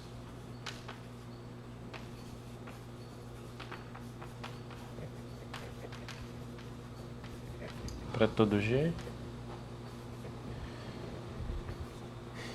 E note que eles têm inversas bastante claras, né?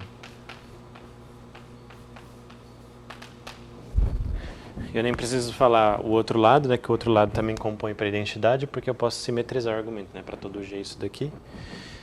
Sempre translações para qualquer G é sempre contínua. Então, são contínuas com inversas contínuas, esses são homeomorfismos. Então, todo ponto é meio que é uma certa homogeneidade assim, desse espaço, que é... Eu sempre posso... Para qualquer ponto que eu fixe, eu sempre posso achar quaisquer dois pontos que eu fixar no espaço. Eu posso fazer ele se parecer similar com uma transformação aqui que joga o G em... Se eu fizer isso aqui, né? Essa transformação aqui faz com que todas as vizinhanças de G fiquem parecidas com as vizinhanças de H. Isso aqui é um homeomorfismo. Então, o espaço ele é meio que homogêneo. De todo ponto que você olhe, ele se parece o mesmo do ponto de vista topológico, porque sempre tem essas... Sempre posso transladar e associar todo mundo. Você pode pensar nessas translações como uma movimentação ativa do espaço. Você está rodando todo mundo ou transladando. E aí, como são homeomorfismos, meio que você não mudou o espaço do ponto de vista topológico, por mais que você rode tudo pela ação do grupo, pela multiplicação.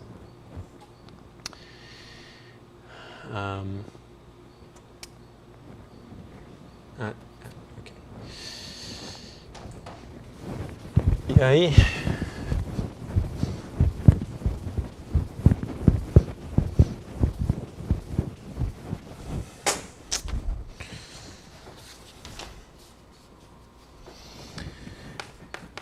Então, o que interessa aqui é que em grupos topológicos a gente ganha uma nova noção de produto de caminhos.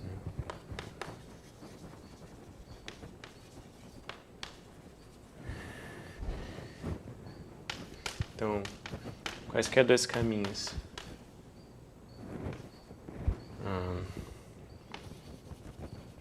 A e B, a gente define M de AB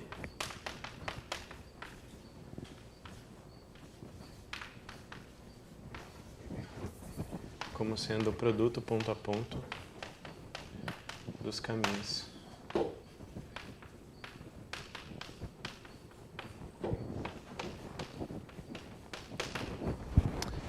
Certo?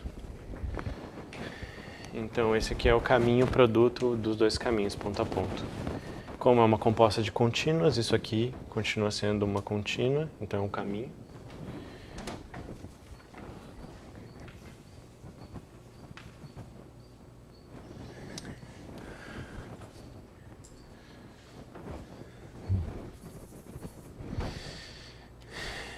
E daí vamos notar o seguinte.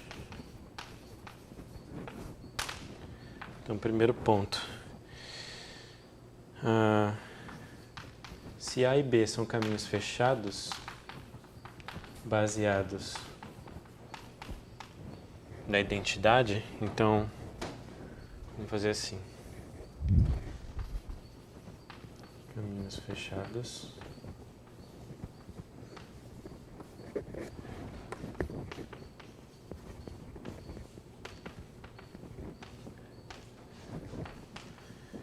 Então, o 1 de G seria a identidade na operação de multiplicação, tá?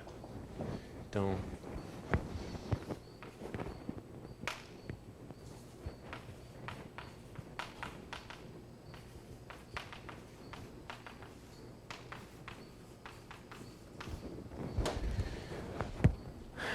note que o caminho produto também é um caminho fechado baseado no ponto 1, certo? Porque no ponto inicial dos dois vai ser o 1 e 1 vezes 1 é sempre 1.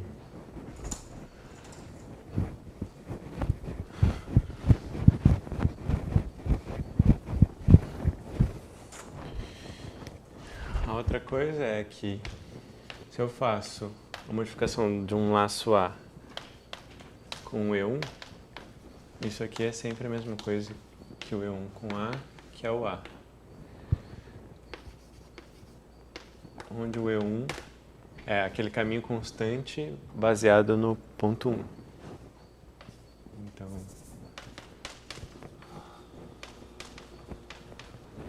certo? Simplesmente por causa dessa propriedade aqui, né? E por fim, a última observação é que se A linha, B linha são... Aqui é para todo A, caminho baseado em um certo ponto.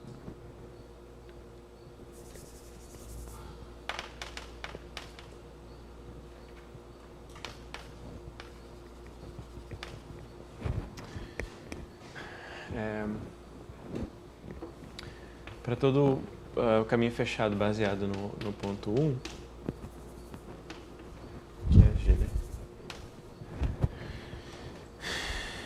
Tais que A é homotópico à linha e B é homotópico como caminho a B', então M de AB, então o caminho produto é homotópico ao produto dos caminhos a linha B'. Isso porque se HT é essa homotopia aqui e KT é essa homotopia, então a homotopia LT é simplesmente fazer o produto delas duas. Né? Composto de contínuas. No tempo zero, esse cara aqui é o A e esse cara aqui é o B. Então MAB vai ser esse cara no tempo zero. No tempo 1, esse cara aqui é o A' e esse cara aqui é o B'. Então esse aqui vai ser o produto MA' e B'. Isso aqui é uma homotopia.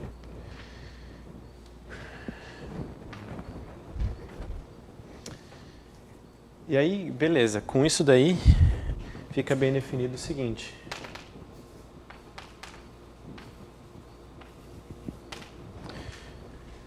Fica bem definida uma multiplicação entre quaisquer duas classes de homotopia de caminhos fechados baseados na identidade.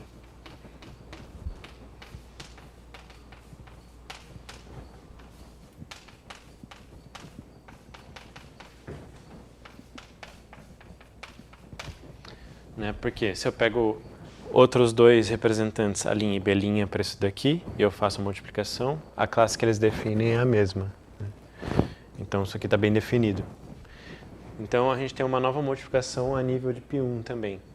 Agora vamos relacionar essa multiplicação com o produto do grupo π1, né? Que é de concatenação de laço. Isso que vai dar o fato de que o π1 vai ser sempre abeliano. Que é o seguinte. O lema-chave é... E é bem simples de mostrar, é bem interessante aqui. Então, G é grupo topológico. AB, dois laços fechados em laços com base no 1, caminho fechado com base no 1. Então,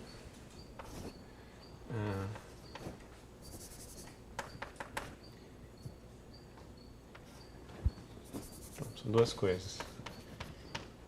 M de A, E1, E1B é igual a AB. Então aqui estou fazendo a multiplicação desses dois caminhos, onde esse caminho aqui é o caminho concatenado AE1, esse aqui é o caminho concatenado E1B, onde E1 é o laço constante no 1, certo? E M, invertendo a ordem aqui, é E1A, B, E1, é igual a BA. Aí percebe que se eu provo isso, eu provo que alfa beta é igual a beta alfa, porque A concatenado com E1 é homotópico a A. Esse cara é homotópico a B, esse aqui é homotópico a A, esse cara é homotópico a B. Então os dois vão ser iguais a menos de homotopia. Então as classes deles vão ser todas iguais. Então isso que é interessante, esse lema aqui vale sempre. Eu vou mostrar por quê. É só abrir as definições. Então, eu acho que é melhor chamar de ponto 1 e ponto 2, né?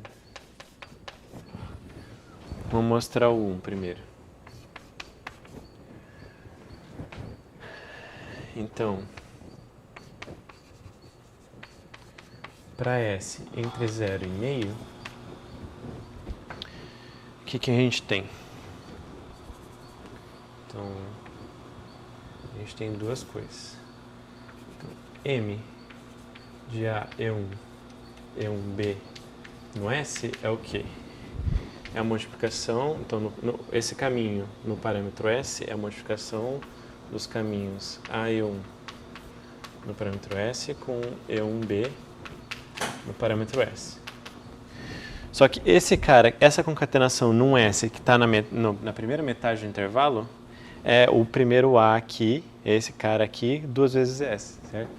Então isso aqui é M, A2S. E esse cara aqui vai ser esse primeiro no dobro da velocidade, mas esse primeiro é o laço constante no 1. Então é 1. Mas multiplicação por 1 é o A de 2S. Beleza. Agora, por outro lado, vamos ver o AB. Então, isso. Então, o AB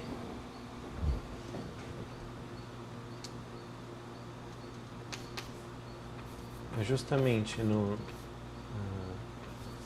num S que está na metade, é justamente a definição de pegar esse cara aqui com o dobro da velocidade.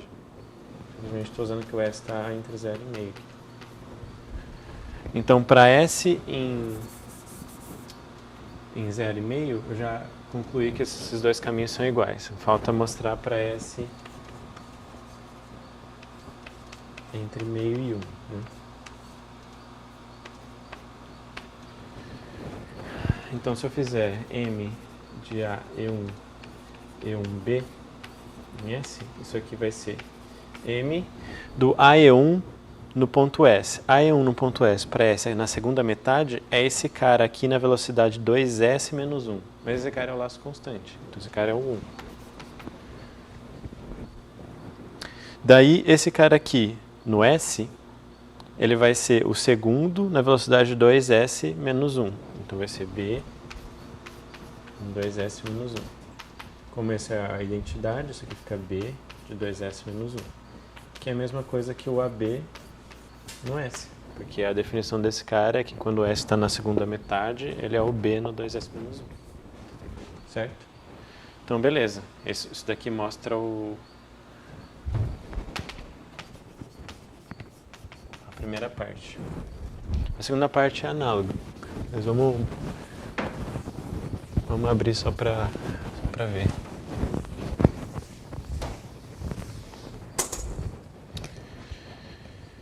Então, 2. Então, para S entre 0 e meio, M de E1 A B E1 no S é o quê? Esse cara é o M desse cara aplicado no S, mas a concatenação no S que está na primeira metade vai ser esse na 2 vezes S, mas esse é constante, então esse é 1. Esse cara no S seria esse primeiro aqui na 2 vezes S, então B2S. Então isso aqui é B2S, que é justamente BA no S, porque na primeira metade esse cara aqui é o primeiro nas 2 vezes a velocidade. Então para S no final aqui, para completar,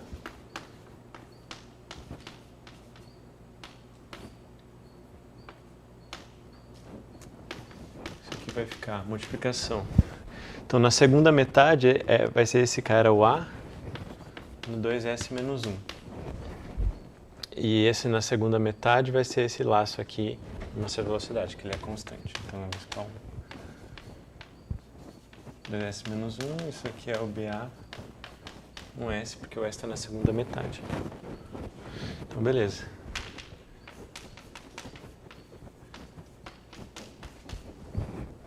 Tudo bem? É surpreendentemente simples, né? Então, bom, corolário. O grupo é abeliano, o grupo fundamental. Então,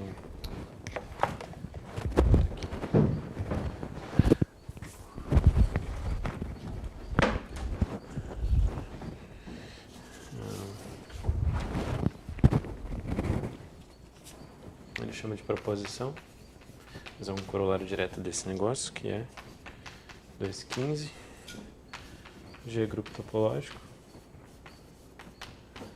Implica que o π1 de G no ponto base 1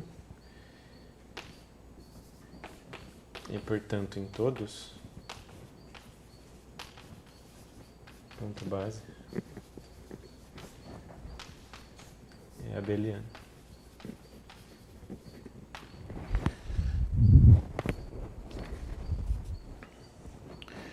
E mais ainda, para quaisquer duas classes no π1 baseado no 1,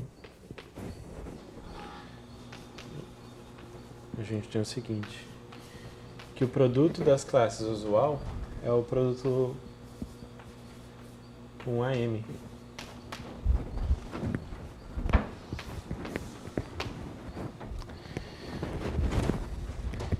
Então, por quê?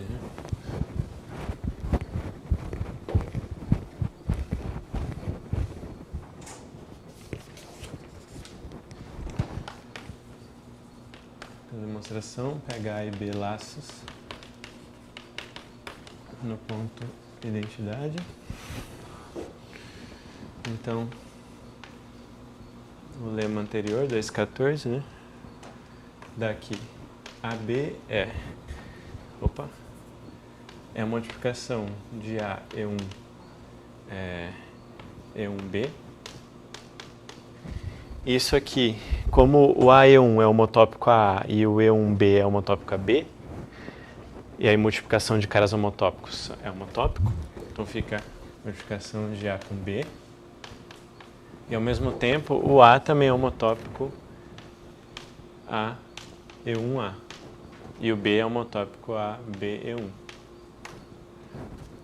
Certo? E isso aqui é... isso aqui, pelo lema lá, é BA. Então, portanto, a gente está mostrando que alfa-beta é igual a multiplicação de alfa-beta, que é igual a beta-alfa, para todo alfa-beta.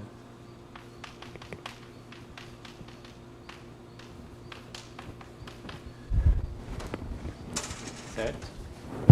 É bem legal, né? Fica bem... Essa propriedade aqui é a chave, porque daí você usa as coisas a menos de homotopia. Então tá, π1 de grupo topológico é sempre abeliano e ainda as multiplicações coincidem. E por fim, só vou comentar então como é que a gente vai começar a próxima aula.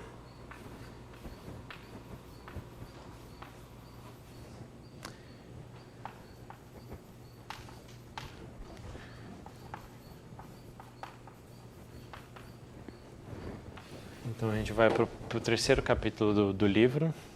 O primeiro parágrafo do terceiro capítulo é cálculo lógico fundamental do círculo. Então a gente vai passar a próxima aula calculando isso daqui, ó. Que o π1 de S1 é Z. E por que eu estou escrevendo sem menção ponto base?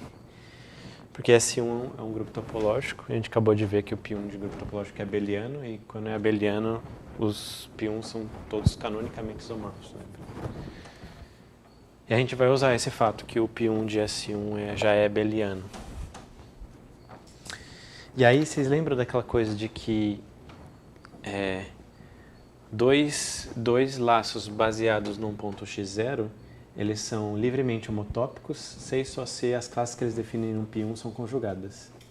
Então, no caso de grupo topológico, que o π1 é abeliano, dois laços baseados num ponto são homotópicos, se e só se eles são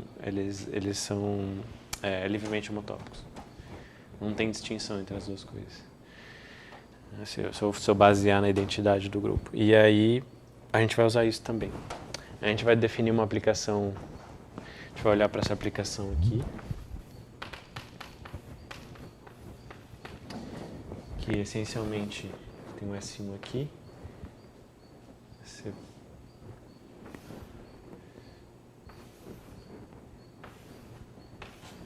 Você enrola a reta inteira em cima do S1,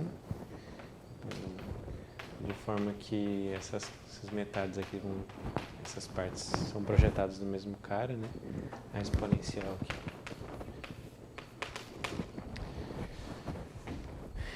Isso daqui vai ter uma propriedade interessante, essa coisa de enrolar a reta no S1 aqui, que é todo ponto daqui tem uma vizinhança que a pré-imagem é uma união disjunta de abertos, que quando eu restringo a xi em cada um desses abertos, ela é um homomorfismo sobre o aberto. Isso aí é um recobrimento, vai ser um recobrimento, né? Uma aplicação contínua sobrejetiva com essa propriedade. A gente vai ver que é um recobrimento aberto aqui no caso, é um mapa aberto. E, bom, quer dizer, todo recobrimento é mapa aberto, porque vai ser um homomorfismo local, mas... E a gente vai usar isso para definir um negócio chamado grau de laços em S1, e a gente vai usar isso para esse grau, que é um inteiro, para criar esse isomorfismo aqui. Beleza, então até a próxima.